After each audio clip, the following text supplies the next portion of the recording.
Whiplash did something extraordinary at Sundance. It won both the Audience Award and the Jury Award. Tell us about that day for you. It was incredible. You know, I mean, I remember they announced the Audience Award, so I obviously assumed that that's all we were going to win. So I, accepted the award, went backstage, and they have champagne backstage, and you're sort of already in kind of a celebratory mood. And I was with I'd gotten to meet some of the other directors there, people who I just love, and so I got to, sort of hang out with them, and then kind of hear over the speakers, Whiplash announced again, and John Cooper, the programmer, just grabs my arm and shoves me on stage, and it's kind of like, it's surreal, but it was really fun. It was one of those kind of nights that you'll always remember. Now the movie is in the Oscar race, has a lot of buzz. At Gold Derby, a lot of our experts think that, for example, J.K. is going to win, and that this is a serious contender for screenplay and some other races. When you go from the Sundance Awards into that arena, is that a little scary for you? It's all good, because it's like, I mean, what's there to lose? I do get very nervous at, like, the Sundance Award ceremony. I was sitting there really nervous, and you kind of don't know why. There's something about award ceremonies that make you nervous, yeah, you want to win, but you're also just happy to be there, and so I think with this stuff, I'm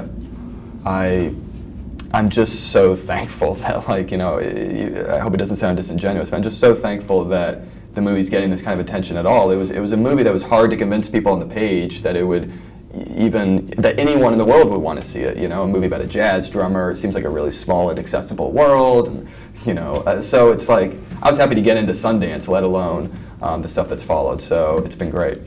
It is a surprise to moviegoers to see this as a thriller/horror movie, even, right? Yeah. So, at what point in the creative process did you realize that's where you wanted to go with this story? That was actually the seed of it, really. I'd been a jazz drummer myself with a really tough teacher, and my main experience, my main emotion as a drummer in those years was fear. So if you want to make a movie about fear, well, you make a thriller. So I wanted to make a movie about a jazz drummer that would play like a thriller, because that was the closest thing I could find to what I felt like.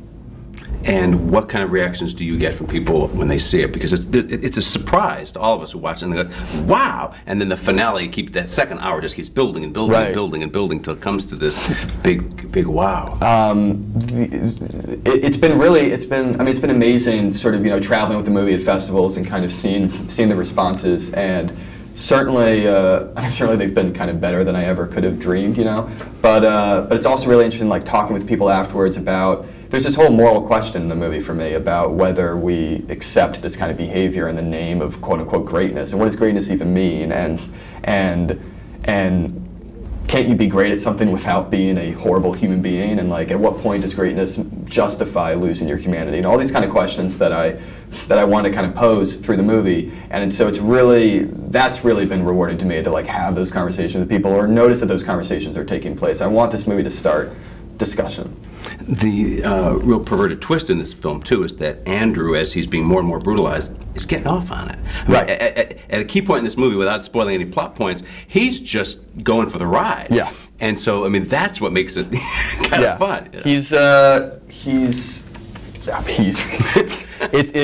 little bit that Stockholm Syndrome thing, and it's also kind of, there's something weird about the ending in the sense that, not to give anything away, but maybe this will, but, like, that the ending seems triumphant in its outer contours, and yet it's kind of a guy returning to an abusive relationship. It's like it's a guy willing to be. There's a brainwashing element to the movie. That there's a kind of cult element to it, that he's sort of giving himself in to this larger than life figure who's completely dominating his life.